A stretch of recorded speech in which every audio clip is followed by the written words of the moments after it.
You're listening to the Alliance Specialty Podcast, dedicated to insurance and risk management solutions and trends shaping the market today. Hey everyone, Brian Dunphy here on the Alliance Specialty Podcast Network. I'm here today to talk about the Securities and Exchange Commission's decision to file charges against SolarWinds and its former Chief Information Security Officer. Joining me on the pod today are three of my colleagues in Alliance Specialty. I'm joined by Steve Shappell, Head of Claims and Legal, David Finz, Cyber Claims Counsel, and CJ Dietzman, Senior Vice President and Consultant in Alliance Cyber. Welcome, gentlemen. Thanks for the time. Thank you.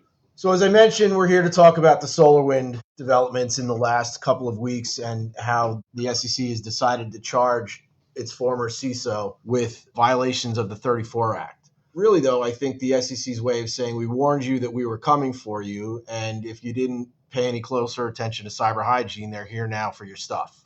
Is that a fair statement?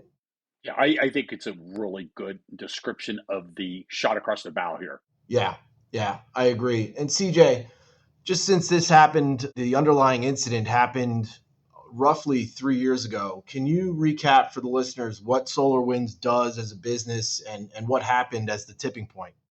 Most certainly, and thank you so much, Brian, and great to be talking about this critical topic with Alliant colleagues. It's been coming up a lot, right, over the past couple of years, and most certainly since the SEC's action in October, it's more relevant than ever. Let's talk about it. So a couple things to know, as you say, Brian, dating back to 2019, and first things first, who SolarWinds is, and the fact that this is a pretty extreme case and a massive and significant cyber attack. You know, I think for years as cybersecurity practitioners and in toiling in this realm and as cyber risk management leaders, we've all heard discussion about a significant supply chain attack targeting a widely used software platform across federal and municipal agencies and the commercial sector that could be exploited by cyber attackers to propagate a significant breach at scale. And guys, that's exactly what happened, isn't it? It's the sum of all fears in many ways, Brian. The perfect storm. How else can I say it without being too cliche? And in all seriousness, who is SolarWinds? Any organization, particularly large organizations, have leveraged, many of them have leveraged SolarWinds services as IT infrastructure and software management. They've got thousands and thousands of clients worldwide, installations of their software tools and services. So the scale, massive, global, across the private and public sectors. Specifically, let's talk about the platform that was compromised here. They have an offering called Orion, and somewhere on the order of 30,000 plus global customers, including in the US, three-letter agencies, federal agencies, I mentioned states, municipalities, as well as very large private organizations. And this Orion software, Brian, as you well know, was leveraged to instrument, monitor, configure, and manage information systems and technology platforms, and essentially had pervasive and sweeping access across technology architecture. Long story short, the malicious actors were able to compromise the SolarWinds environment. So if we think upstream, this would constitute the early days of a supply chain attack. A pervasive, large-scale enterprise service provider was compromised. Malicious actors, after compromising the environment, were able to, dare I say, poison, for lack of a better phrase, and in the spirit of kind of simplicity here, they were able to poison and infect the Orion code with backdoor software, enabling a hole in the platform to be distributed by SolarWinds eventually downstream. Now we see that the flow in the supply chain across that population of thousands of SolarWinds Orion client installations. So now we've got a propagated attack that was sourced upstream in the supply chain, distributed out, through a trusted channel, through the SolarWinds channel, that ultimately allowed the malicious parties, the attackers, to get access not only to SolarWinds, but through that backdoor and its propagation into thousands of customer installations, into those customer environments, and to be shielded and shrouded under the cloak of SolarWinds legitimate traffic. Difficult to detect. Guys, this dates back to September of 2019, ultimately to February of 2020, where the malicious code known as Sunburst was injected into the Orion platform.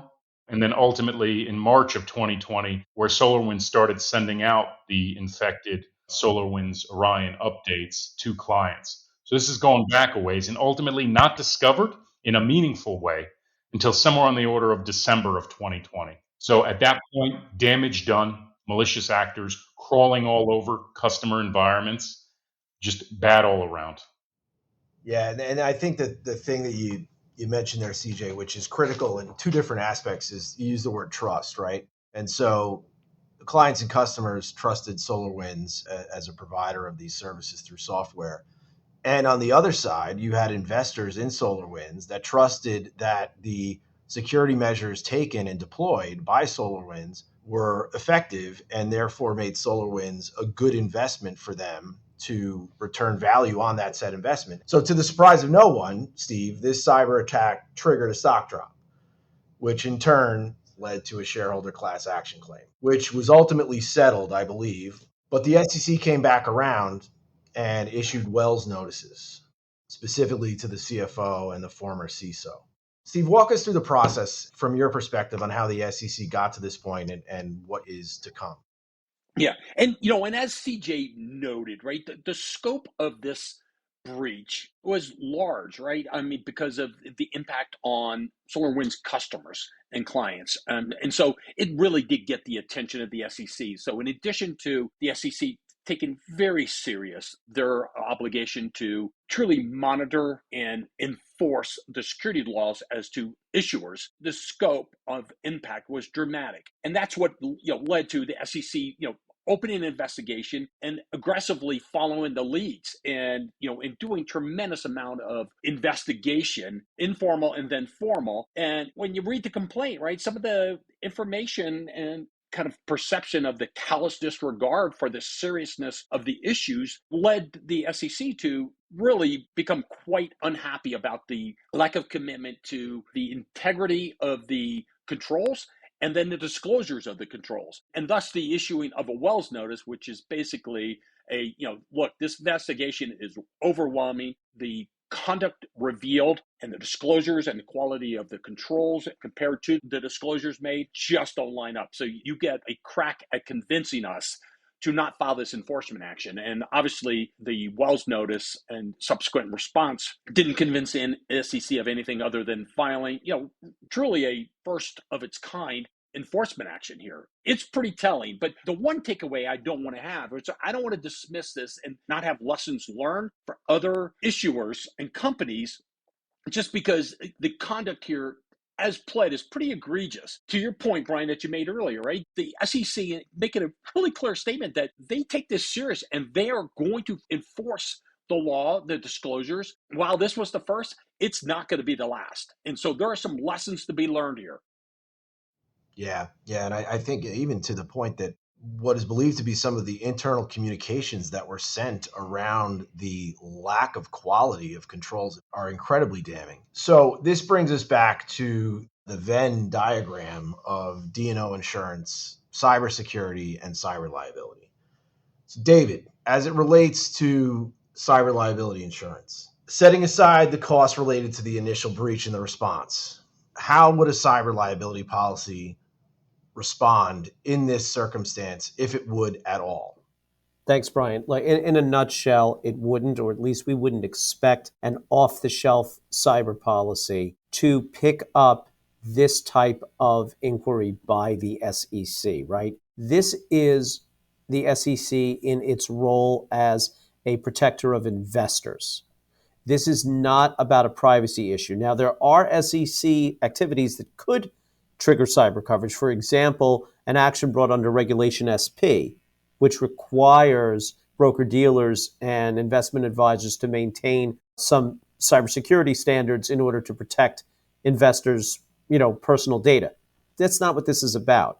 This is really in their capacity as an enforcer of securities laws, and as such, we would look to a public company D&O form, presumably, to respond to this. And I think Steve is, eminently better versed in that area, and I'll defer to him on how that might respond. Well, don't sell yourself short. I'm sure you can figure that out, David. But you're right. I mean, this is one of those situations, though, where we have an officer, being a CISO, who would customarily look for protections for his or her activities under a cyber policy where they are more comfortable.